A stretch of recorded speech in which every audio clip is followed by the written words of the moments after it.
Officiellement, c'est une mesure qui vise à ralentir la propagation du Covid-19. Mais pour l'opposition, c'est un prétexte pour étouffer la contestation. En Tunisie, les rassemblements sont interdits depuis hier, alors que plusieurs partis appellent à se mobiliser aujourd'hui contre la politique menée par le président Kais Saied. On en parle avec notre correspondante sur place, Lilia Blaise. Bonjour à vous, Lilia.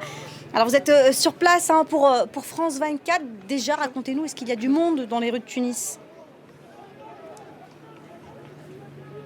Alors pour le moment, ce n'est qu'une centaine de personnes qui se sont rassemblées juste derrière moi, derrière ce mur de policiers et qui crient des slogans anti-Kais Saied, des personnes qui sont pour la plupart des sympathisants du parti islamiste Ennahda, mais aussi des membres du collectif citoyen contre le coup d'État, un collectif de plusieurs personnalités politiques qui s'opposent aux mesures de Kais Saied depuis le 25 juillet.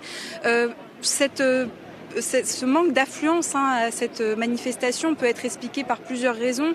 Déjà, le fait que le parti Ennahda a du mal à rassembler, que ce soit au niveau de ses bases ou au niveau de l'opposition, puisqu'il souffre d'une mauvaise image et d'une dégradation de son image dans l'opinion publique depuis le 25 juillet. Beaucoup de Tunisiens, le 25 juillet, ont célébré la fin de la prédominance d'Ennahda, notamment au Parlement.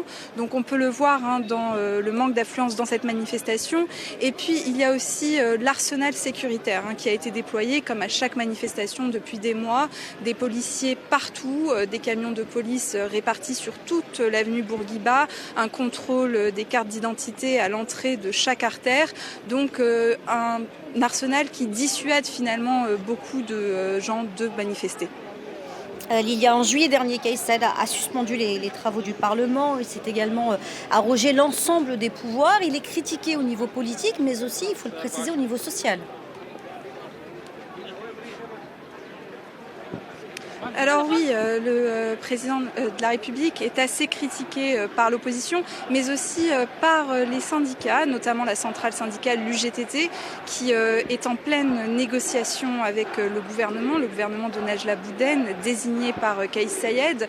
Ce syndicat a déclaré qu'il y aurait éventuellement une possibilité de grève dans plusieurs secteurs si les négociations sociales n'aboutissaient pas. Il y a des craintes, notamment après la proposition du gouvernement d'une loi de finances qui annonce une politique d'austérité, mais aussi d'éventuelles réformes économiques qui entraîneraient le gel des salaires pendant 5 ans et la levée de certaines subventions sur des produits de première nécessité.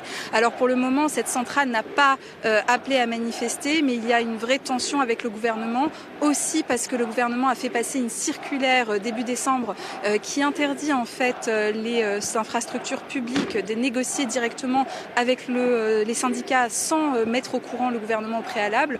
Le gouvernement s'est défendu en disant qu'il s'agissait juste d'améliorer la coordination, mais pour le syndicat, il s'agit d'une violation des droits syndicaux. Donc un climat social assez tendu et une opposition politique qui reste présente, même si, comme vous le voyez, il n'y a pas énormément d'influence aujourd'hui.